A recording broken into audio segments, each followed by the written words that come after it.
اب قسط نمبر 4 قلم از فردوس نثار۔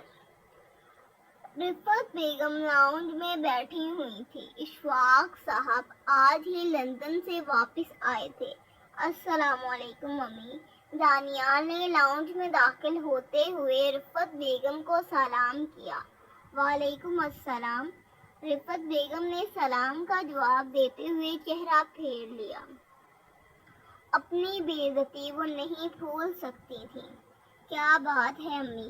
کیا آپ مجھ سے ناراض ہیں؟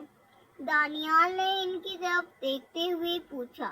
ہاں، ناراض ہوں میں تم سے اور بات نہیں کرنا چاہتی۔ رفعت بیگم نے ہاں میں سر ہلاتے جواب دیا۔ کیوں؟ کیا میں پوچھ سکتا ہوں کہ میری ماں مجھ سے کیوں ناراض ہے؟ دانیال نے اپنے لیے چائے کا کپ تیار کرتے ہوئے رفعت بیگم سے سوال کیا۔ جب وہ لڑکی تم سے شادی کے لیے راضی ہی نہیں تھی اور تم سے شادی کرنا ہی نہیں چاہتی تھی تو تم نے مجھے وہاں کیوں بھیجا؟ ذلیل کروانے کے لیے؟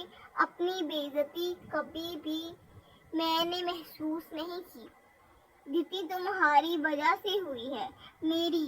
مجھے اب تک یقین نہیں آ رہا کہ مجھے آج اپنے بیٹے کی وجہ سے شرمندہ ہونا پڑا ہے۔ رفعت بیگم نے اپنے ہاتھ سے چائے کا کپ سامنے ٹیبل پر رکھتے ہوئے کہا، جبکہ دانیال کے چائے بناتے ہاتھ رک چکے تھے۔ وہ اسٹل اپنی ماں کی طرف دیکھ رہا تھا۔ اسے اب تک اپنے کانوں پر یقین نہیں آ رہا تھا، جبکہ اشفاق صاحب سیدھے ہو کر کبھی دانیال اور کبھی رفعت بیگم کی طرف دیکھ رہے تھے اور ماجرا سمجھنے کی کوشش کر رہے تھے۔ یہ کیا کہہ رہی ہیں آپ؟ امی، ایسا کیسے ہو سکتا ہے؟ وہ مجھ سے شادی سے انکار نہیں کر سکتی۔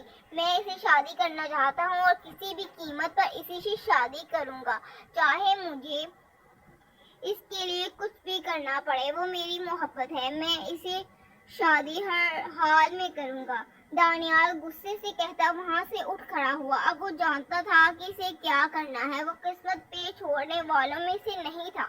اگر وہ کسی اور کی بھی ہوتی تو وہ اس شخص کے حلق سے نکال لیتا۔ یہاں تو پھر اب تک اس کی کہیں کوئی بات نہیں ہوئی تھی، نہ وہ کسی کی منگ تھی اور نہ کسی کی منقوہ، یعنی وہ دانیال کی تھی، اور دانیال اپنی چیزوں کو کبھی نہیں چھوڑتا۔ لیکن وہ چیز تو نہیں تھی، وہ تو ایک جیتی جاگتی انسان تھی۔ تو کیا دانیال اسے حاصل کر پائے گا؟ تو گل میڈم، کیا گل کھلاتی پھر رہی ہو تم؟ میں نے تو پہلے ہی کہا تھا کہ تمہیں پڑھانا لکھانا فضول ہے، گھر بیٹھو اور گھر سنبھال لو۔ لیکن نہیں، تمہیں تو پڑھنے کا شوق چڑھا تھا۔ اب میں سمجھی تمہیں کوئی پڑھنے وڑھنے کا شوق نہیں تھا، بلکہ تم تو گل چھڑے اڑانے جاتی ہو کالج۔ کیوں، صحیح بول رہی ہوں نا میں؟ خالہ بی نے کھوہر سے کہتے گل کو بالوں سے پکڑ لیا۔ نہیں خالہ، میری کوئی غلطی نہیں ہے۔ میں نہیں جانتی کہ وہ خاتون کون تھی اور نہ میں ان کے بیٹے کو جانتی ہوں، مجھ سے قسم لے لیں۔ گل نے روتے ہوئے اپنے آپ کو چھڑوانے کی کوشش کرتے ہوئے خالہ بی سے کہا، مگر خالہ بی کسی بھی طرح اس کی بات کا یقین نہیں کرنے والی تھی، تو اسے نہیں مانے گی۔ چل، خالہ بی اسے بالوں سے پکڑ کے گھسیٹتے ہوئے کچن میں لے آئی اور چولہا چلا کے اس کا ہاتھ آگ پر رکھ دیا۔ گل کی چیخ بلند ہوئی جب خالہ بی نے اسے دھکا دے کے پیچھے کی طرف پھینک دیا۔ کچن میں بنی سلیب اس کی کمر پہ لگی۔ اس نے تکلیف سے آنکھیں موند لی۔ اس کے علاوہ وہ اور کچھ بھی نہیں کر سکتی تھی۔ خالہ بی اسے دھکا دیتی وہاں سے جا چکی تھی، جبکہ وہ گھنٹوں بیٹھی اپنی قسمت پر روتی رہی اور اپنے جلے ہوئے ہاتھ کو دیکھتی رہی۔